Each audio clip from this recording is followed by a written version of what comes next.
Isu tenaga kerja asing dari Cina sejak lama jadi isu yang seksi buat sebagian orang. Kenapa?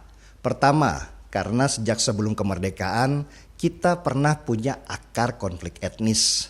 Dan situasi ini terus dipelihara oleh mafia-mafia di negeri ini supaya kelak bisa dibakar lagi demi kepentingan mereka.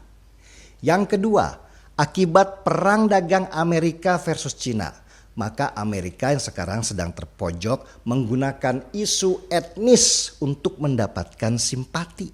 Persis propaganda Amerika waktu perang dingin dulu ketika mereka melawan komunis. Dan sekarang isu ini bergaung lagi di Indonesia bersamaan dengan makin kencangnya pembangunan di negeri ini. Hoax bertebaran dan kebencian terus ditanamkan. Kata Cina seolah menjadi kata haram dan dikaitkan dengan PKI, kafir, asing, dan lain-lainnya. Memang menurut data, masuknya TKA Cina setiap tahun itu meningkat. Tahun 2017 ada sekitar 24.000 TKA dari Cina saja. Sedangkan tahun 2018 naik menjadi 32.000. Memang banyak juga TKA asing yang bukan dari Cina di sini. Tapi Cina mendominasi dengan lebih dari 30% jumlahnya dari total tenaga kerja asing di Indonesia. Pertanyaannya, kenapa banyak tenaga kerja asing dari negara Cina? Supaya paham kita pakai analogi sederhana dulu. Dulu negara kita adalah negara yang kaya dan selalu dikeruk sumber daya alamnya. Kita punya minyak, punya emas, batu bara, dan sedang jadi primadona sekarang adalah nikel. Siapa yang ngeruk? Bukan Cina, tapi banyak perusahaan dari negara barat terutama Amerika. Contoh Freeport yang dikuasai Amerika dan kita hanya dapat bagian sedikit saja.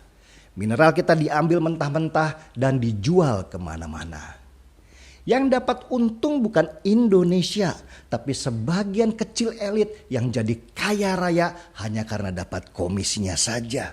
Dan itu berlangsung puluhan tahun lamanya. Bayangkan. Akhirnya pemerintah kita gerah juga. Di akhir pemerintahan SBY, Indonesia menerapkan peraturan baru bahwa material mentah kita tidak boleh langsung dijual keluar, tetapi harus diolah dulu di Indonesia. Peraturan ini bagus sih, tapi pelaksanaannya nol. Semuanya masih berupa janji di atas kertas. Dan akhirnya di masa pemerintahan Jokowi, pembangunan pabrik pengolahan mineral itu menjadi sebuah keharusan. Pabrik pengolahan mineral ini dinamakan smelter. Pabrik smelter ini adalah pabrik dengan teknologi sangat tinggi dan investasi yang sangat mahal. Untuk membangunnya saja itu butuh dana puluhan triliun rupiah. Dan yang banyak orang tidak tahu, para insinyur kita juga belum paham teknologi smelter ini. Kalaupun mereka akhirnya paham teknologinya, kita juga nggak ada uang untuk membangun ratusan pabrik smelter di seluruh Indonesia untuk mengolah emas, batu bara, sampai nikel. Nggak akan sanggup. Karena itulah Indonesia menerapkan konsep siapapun yang ingin mendapatkan mineral di Indonesia harus bangun smelter di sini.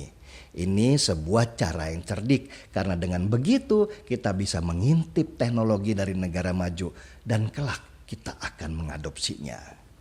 Oke, siapa negara yang paling siap? Eropa? Amerika?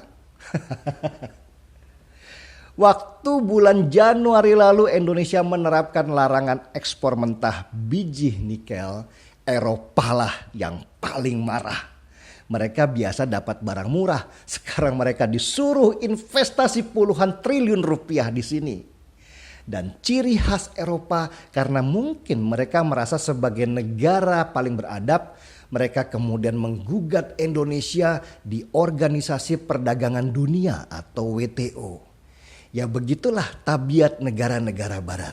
Kerjaan mereka cuman mengeruk, ketika dipaksa taruh duit, mereka kemudian ngamuk. Mirip-mirip kasus Freeport di Papua. Ada tekanan dikit dari pemerintah, mereka kemudian berulah. Disinilah asiknya negara Cina. Selama ini merekalah negara yang paling rakus menyerap mineral dari seluruh dunia, termasuk dari Indonesia. Ya wajar sajalah, penduduk mereka terbanyak di dunia, 1,4 miliar orang di sana, 6 kali lebih banyak dari jumlah penduduk Indonesia. Dan Cina tahu Indonesia berdaulat, daripada ribut kayak Eropa, ya oke, gue tanam duit di negara lu deh, beres perkara.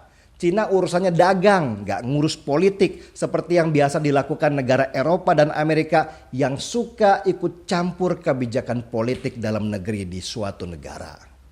Cuma ya Cina tidak mau taruh duit begitu aja karena Indonesia juga gak paham teknologi smelter. Mereka kemudian mengirimkan uang dan orangnya untuk membangun smelter.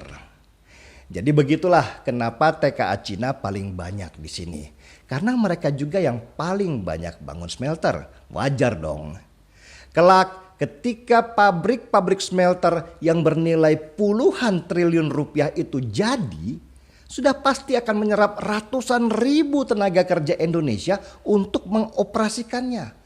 Begitulah penjelasan sederhananya.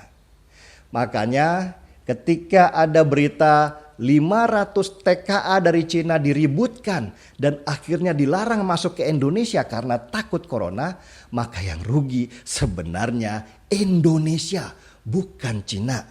Karena TKA Cina tidak jadi masuk, maka pembangunan smelter jadi terhambat. Dan akhirnya ribuan tenaga kerja Indonesia nggak bisa kerja karena mereka memang menunggu TKA dari Cina itu. Lah ya paham teknologinya mereka. Yang punya duit juga mereka. Kita sementara ini harus mengakui dengan lapang dada kalau kita hanya dalam posisi menunggu saja. Kita hanya menang di kekayaan alam kita saja. Jadi begitulah gambaran sederhananya kenapa kita masih butuh Cina sebagai partner kerja. Karena ini berhubungan dengan investasi dan teknologi yang harus kita adopsi. Terus emangnya mau nunggu dari negara mana? Dari Arab. Nanti mereka bangun smelter pakai tenaga onta. Kenapa Cina begitu semangat membangun smelter di Indonesia? Ya karena mereka memang negara produsen, bukan negara konsumen. Sebagai contoh saja nikel. Cina butuh sangat banyak nikel dari Indonesia sebagai bahan dasar untuk membuat baterai litium. Baterai litium ini dipakai untuk handphone, mobil listrik, sampai kelak untuk pesawat terbang. Cina sedang produksi besar-besaran semua kebutuhan pokok manusia dengan tenaga baterai. Kelak tenaga baterai atau listrik ini akan menggantikan bahan bakar dari minyak bumi yang sebentar lagi habis. Dan Cina juga yang akan menjual teknologi akhirnya ke kita. Lihat aja sekarang kita pakai handphone dari Cina, alat masak dari Cina, dan hampir semua kebutuhan elektronik kita dari Cina. Ada yang produk dari Eropa atau Amerika? Ada, tetapi jarang karena hampir semua sektor dikuasai oleh Cina. Itulah yang membuat Amerika dan Eropa jadi iri, bahkan takut kelak Cina akan menguasai teknologi dunia. Jadi ngapain kita musuhan Cina? Wong kita butuh teknologinya mereka. Lebih baik bekerja sama dalam konsep dagang, bisnis to bisnis, bukan politik. Kita punya mineralnya, mereka punya teknologinya. Kalau kita berniat mau mengejar mereka sekarang, kita sudah ketinggalan 1000 tahun jauhnya. Lalu siapa orang yang suka teriak-teriak anti Cina itu? Ya mereka yang terikut agenda settingnya negara-negara barat. Tanpa tahu bahwa di balik propaganda itu mereka juga kelak yang akan jadi korbannya. Markibong, mari kita bongkar semua. Saya Denny Siregar, kita di acara Timeline.